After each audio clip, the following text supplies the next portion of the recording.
Gautam Neurocare, brain stroke, migraine, fits, brain and spine surgeries की best neurosurgeon. రోజు తాగి ఊగాలనుకునే వారికి బ్యాడ్ న్యూస్. మందుబాబులకు షాక్ తగిలింది. జనవరి 22న వైన్ షాపులు బంద్ కానున్నాయి. ఆ రోజు అన్ని వైన్ షాపులు మూసివేయాలని ఉత్తరప్రదేశ్ ప్రభుత్వం ఆదేశాలను జారీ చేసింది.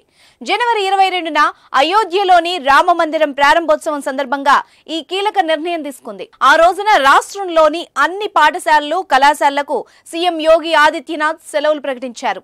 22న మధ్యాహ్నం 12 గంటల 20 నిమిషాలకు అయోధ్య రామ మందిరంలోని గర్భగుడిలో సీత, ఆంజనేయ, లక్ష్మణ సమేత శ్రీరాముడు కొలువుదీరనున్నాడు.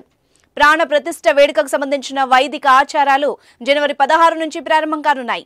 జనవరి 14 నుంచి జనవరి 22 వరకు అయోధ్యలో అమృత మహోత్సవం జరగనుంది. ప్రాణ ప్రతిష్ఠ వేడుకకు 7,000 మంది అతిథులతో పాటు 1,00,000 మందికి పైగా భక్తులు హాజరు కానున్నారు.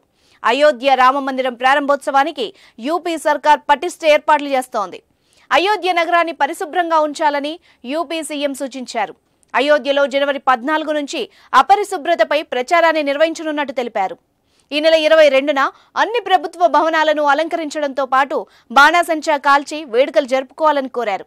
ఈ క్రమంలోనే ఆ రోజు వైన్ షాపులు, నాన్ వెజ్ షాపులు బంద్ చేయాలని యోగి ఆదిత్యనాథ్ ఆదేశించారు. ఇక అయోధ్య రామాలయ ప్రారంభోత్సవ కార్యక్రమాన్ని దేశవ్యాప్తంగా పండగలా జరపాలని బీజేపీ భావిస్తోంది. గ్రామాల్లో బీజేపీ కార్యకర్తలు, ఇతర భక్తులు అవసరమైన వారికి దుప్పట్ల పంపిణీ చేయడం, భోజనాలు ఏర్పాటు చేయడం వంటి వాటిని నిర్వహించాలని సూచిస్తోంది.